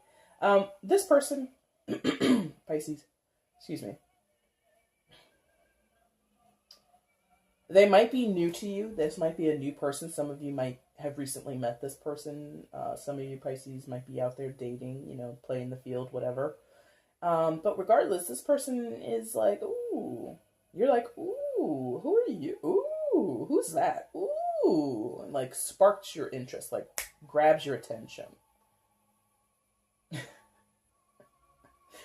For some of you, this person makes you stand at attention. You know, wands, indicative of carnal energy, where our spirit comes from. A lot of our sexuality is embodied in the wands or fire element, so there is that attraction in that way, as an explicit sexual attraction that some of you have towards this person.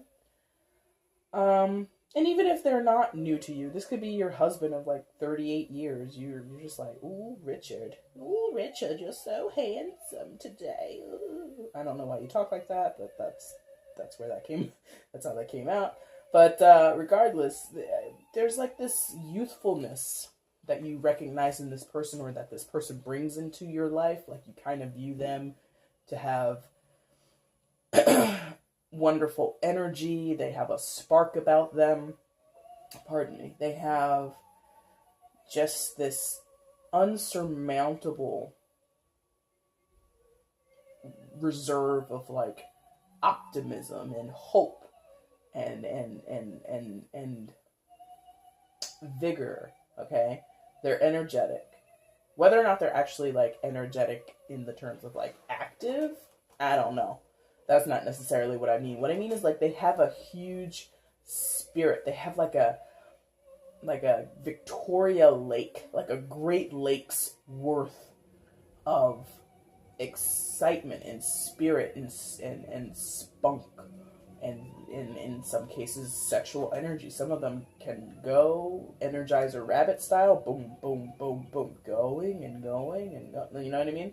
So wonderful. Wonderful. Some of you may have met this person like out and about.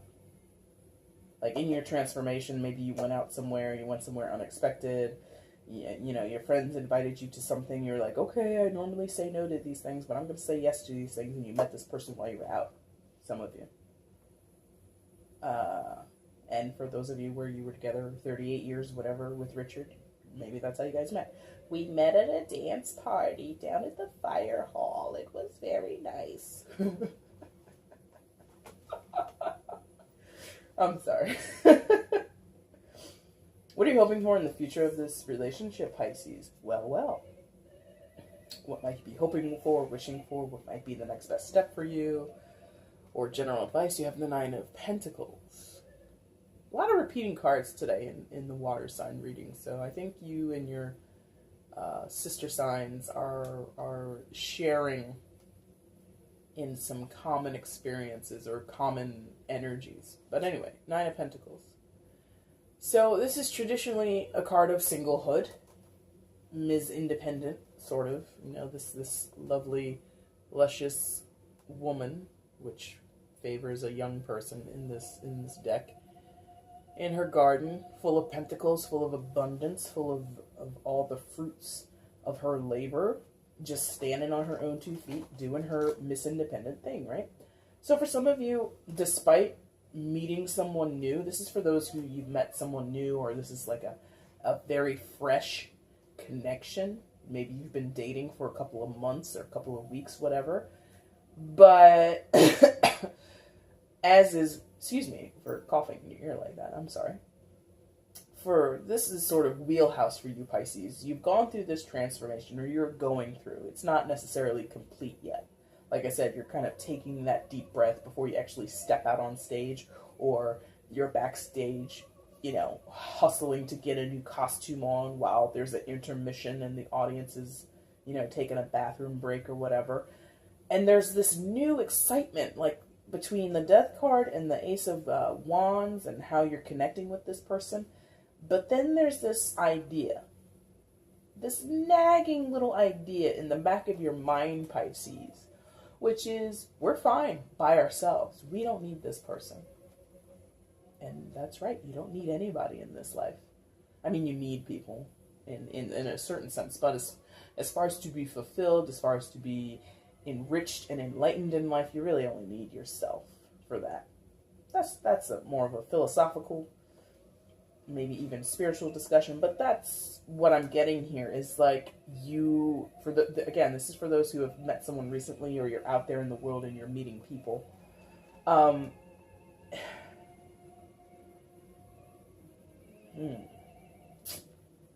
It's like you're good either way. A good part of you, a majority of you is like, I like this person, or I like meeting these people, I like going out on dates. I'm good with this life. I'm good, meeting this person and hanging out and going to dinner. Excuse me. I like spending time with them. I like going out to the museums with them, or watching, honestly, just watching things on Netflix. No chill, just Netflix.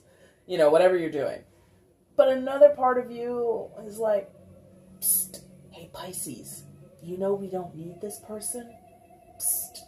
We could just be single. Psst. We don't need to hang out with anybody. We're good. So there's like this part of yourself. This is like the reserved part of Pisces. Which is, it's in your wheelhouse. You're not so foolish ever, really, to just go running into a new situation willy-nilly, okay? Pisces, you always have an escape route planned. You've always got an exit plan. And that's what that is. If you're the 38-year marriage or whatever it is, long-term commitment, I think that you recognize you're going through this transformation and your partner still satisfies you, either just explicitly sexually or even emotionally, whatever. You're jiving. Things are good with your partner. But for those of you where you're committed and everything's right and rosy and everything feels good, what this is indicating is the Death card here partners more strongly with the Nine of Pentacles in the sense of, it's my time. So maybe you've spent 10, 15, 38 years with one person, whatever, and you've been a co-partner, or a co-partner, what does that mean? A partner with this person, an equal with them, right? You've put in your effort, they've put in yours, and you've basically met in the middle for the most part. You've basically met and compromised the way that you're supposed to. Now you've gotten to a point in your relationship, for some of you Pisces, where the transformation is now, how do I then get in touch with me? Like maybe some of you lost a part of yourselves, because Pisces, you are a very giving sign, you are a very loyal sign, you are a sign that often goes above and beyond what is necessary in any relationship, not just romantic, family, friends, etc. Okay, so someone says, hey Pisces, could you help me do this? And you're like, okay, and they're expecting you to do a little bit, like, could you help me move? And you're like, okay. So your friend or your partner or whoever is like, oh, I need help moving this item, or I need help moving these items to storage, something like that. Pisces, you're like, oh, not only am I going to help you, I'm going to get a rental truck, I'm going to get the boxes, I'm going to get the tape, I'm going to get da-da-da-da-da, and then I'm also going to get us a little bit of lunch, because we need to eat lunch in the middle of moving all these heavy objects. And this person wasn't expecting that. They were just like thinking you're going to bring like your little, Toyota Corolla over and you guys were going to piecemeal this move. You're like, I got the U-Haul, here I am, let's do it. So that's what I mean, is now you're getting into a point, Pisces, where you're going to put yourself first. Nine of Pentacles is the energy of putting the self first, or giving priority to the self, making sure that the self is satisfied before anybody else. And I'm not getting the sense that this is quote unquote wrong. I'm not getting the sense that others will begrudge you or be displeased. There is that potential, of course. I can't, I can't understand. I can't predict or get in touch with all of the potentialities. But overall, it's welcomed. All of this is very welcomed energy on your side, Pisces. Not getting much flack or much of a hassle. If you're going through these transformations, if you're meeting new people and it's exciting, I'm not getting suddenly somebody's single white femaling you and they're up your butt and they're trying to be in your business 24/7. I'm not getting that. I get there's a lot of ease, a lot of flow here. The only part where there might be a hiccup or a hitch is that the escape route side of you is just do this. Don't enjoy other people, just do this. I think for those of you more, that should be like a partnership. You enjoy their company and they enjoy your company, but you still maintain your own independence and you still maintain your own schedule and you do things to, you're not every opportunity, every open spot on your calendar is filled with this person. No, some of it, a good portion of it, is going to be filled with, oh, I'm going to the spa today, or I'm just going to sit home and catch up on The Handmaid's Tale. I'm going to binge the new season of XYZ. Oh, can I come over? Or are you, and you're like, no, I'm good. I'm just going to do that by myself. Okay? It's good. It's very good. On their side of things, Pisces, how are they coming in? They come in as the Page of Wands.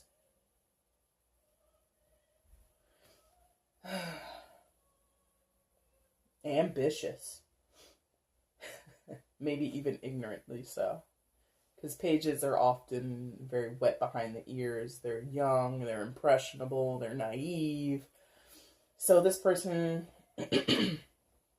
might be a fire sign. Wands here. So you might be dealing with an Aries, Leo, or Sagittarius. But regardless of that, this person is ambitious. They've got plans, they've got goals, they have wishes, they have desires. And they're pretty well aware of those things. They just might not have the best plan or any plan.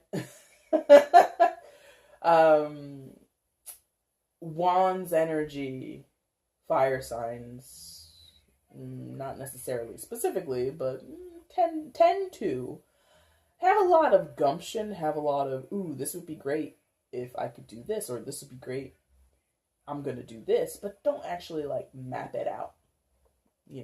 Step 1, step 2, step 3, etc. So there's a lot of intention in this person. They have a lot of vigor in their body, in their spirit. Energy. They just have a lot of energy. They have a lot of ideas. They're creative. But again, they just might not have a plan. They might not have a plan. They might not have any way of practically executing a plan. If they had it, they're just like, I'm gonna be a millionaire, and you're like, okay, so please tell me how are you gonna do that? They're just like, I'm just gonna be a millionaire, and you're like, but how? Are you an entrepreneur? Do you have an idea for an app? Are you independently wealthy? Are you investing? And they're just like, I'm just gonna be a millionaire. I just feel it. They're kind of giving you that, not like it's a bad thing, but some of them are just in the practice of vision boards and conscious manifestation. Wands would indicate spirituality. And not to say this is all limited to fire signs, so please don't hang on to, it's gotta be a fire sign. No, it could be any sign. But this person is just, they have that forward thinking, forward focus energy in them. And it's positive. They have a great disposition. They have hope. They have optimism on their side. They just might be lacking in the practicalities. Just might be lacking in that. Just might not have an actual step-by-step process laid out. Might not even be in their head. And they may not have even thought about it. So if you're going to be a millionaire, how are you going to do it? I haven't actually thought about it. I just know. That can be incredibly frustrating. I'm sure. How are they viewing you coming into the first half of June 2018? They view you as the Six of Pentacles in reverse. Show it to you upright so you become aware of what it looks like. Okay. Okay, Pisces, I apologize. I'm not sick anymore, but these things, they hang around in your body for a while, don't they? All right, Six of Pentacles in reverse for what your partner is thinking about you or how they're viewing you guys as a unit. So potential partners or partners, either way, I'm getting there's this feeling of things are not as equal as they could be or as they have been used to it being. And I think that's relative to, your little escape route facet of yourself. So what's going on here? What do I mean? What I'm getting is that, I think I said it before, where you say, hey, Pisces, can you do this for me? Can you do that for me? Or can you help me with this?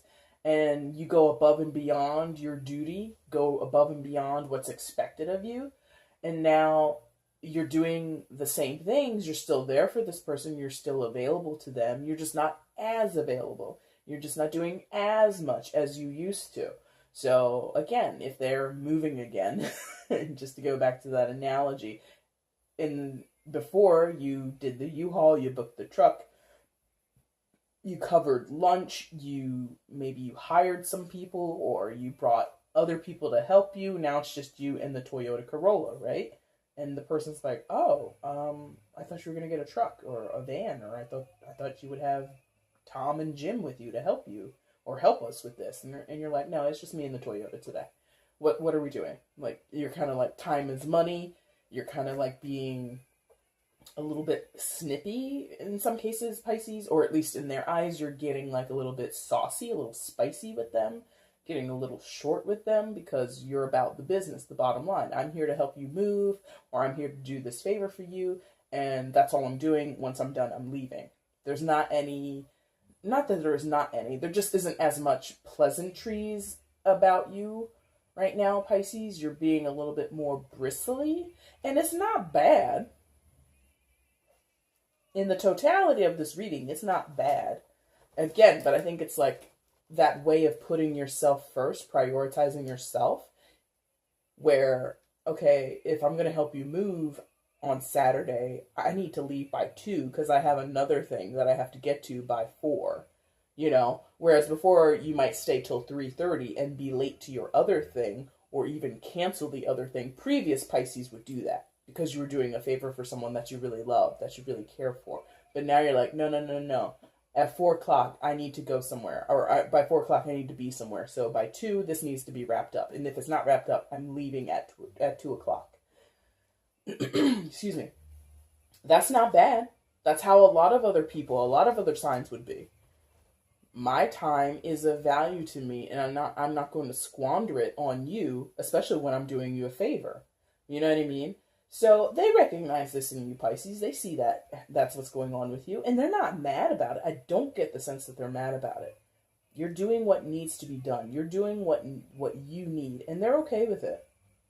Some of them might be like, oh. Some of them might be, a little butthurt. They might be a little like disappointed or taking it a little personally. Like they think, oh, Pisces is being like this with me. And it's like, no, they need to know, or you need to explain to them, or they need to recognize, no, that's everybody in all of Pisces life. The chick at the checkout counter at Whole Foods or whatever, who's taking too much time. Pisces is like, excuse me, I have to be somewhere by 4. Can we hurry this along? Like, some of you Pisces might be kind of like being a dick right now. Again, it's just because it's not your usual behavior. If other people did it, nobody would bat an eyelash. Nobody would think twice that somebody would say that to a checkout girl at a grocery store. But when Pisces says it, it's like everybody like clutches their pearls. They're like, Pisces, oh my god, Pisces, what are you doing? You know, so there is that potential for that to be kind of shocking to people. They have to get acclimated to it. But in the sense of this being, or in the specific, excuse me, of this being a relationship, a potential partner, or someone that you've been with for a while, whoever it is, for the most part, I think they're okay with it. For the most part, I think they recognize Pisces just is growing. Pisces is growing, is doing their own thing. They're getting in touch with themselves. I'm here for it. I respect that. And they're not gonna take it too personally. Okay? In the future, what are they hoping for? What are they wishing for? What might be the next best step? General advice, etc. Wheel of Fortune. Lovely. It's very nice. Alright, so some of you, Wheel of Fortune might be with a fixed sign. Fixed signs are Taurus, Leo, Scorpio, and Aquarius. That's what all those little symbols are on the four corners of the card. In case you ever wondered why some people say that. Wheel of Fortune deals with Saturn, issues of time, issues of restriction. Okay, so for some of them, I think what's going on, and if they are a fixed sign, that would definitely factor in, is there's this issue on their side of things, Pisces, with patience and timing and everything sort of being aligned. You know, not taking the cake out of the oven before it's done, not leaving the cake too long in the oven and it becomes overdone or burnt. Okay? They need to take heed of this. This is not what they're wishing for. I don't think that they're wishing to be tasked, because Saturn is also a taskmaster. Sets you up to sort of do like word problems, which I think a lot of people hated in school. Word problems. Saturn is like the encyclopedia of word problems, like the great creator of word problems, if you want to sort of have like an analogy to it. So this person isn't here for that. Like, they're not pleased that that's what's being asked of them. Patience, thinking about something critically, getting, you know, when it's a word problem, there's a lot of unnecessary information, and there's like a few key words or sentences that is what you need to focus on. And this person is like, so why even have the paragraph? Just ask me the question in one firm sentence.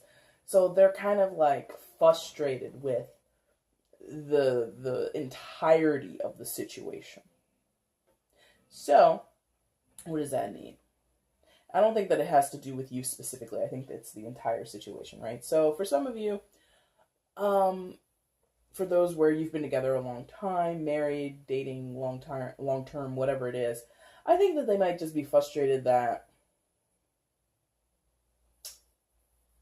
on their side of things, they have goals and dreams and aspirations that are taking time to get to, taking time to come into fruition, taking time to plan out or actually find logical means and practical means to accomplish. Frustrating.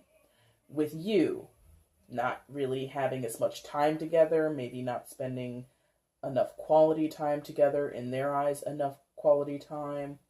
You're maybe a little more spicy or bristly around them, and they're maybe getting a little butthurt from that. They don't like that. So there's this feeling of displeasure, feeling unsatisfied.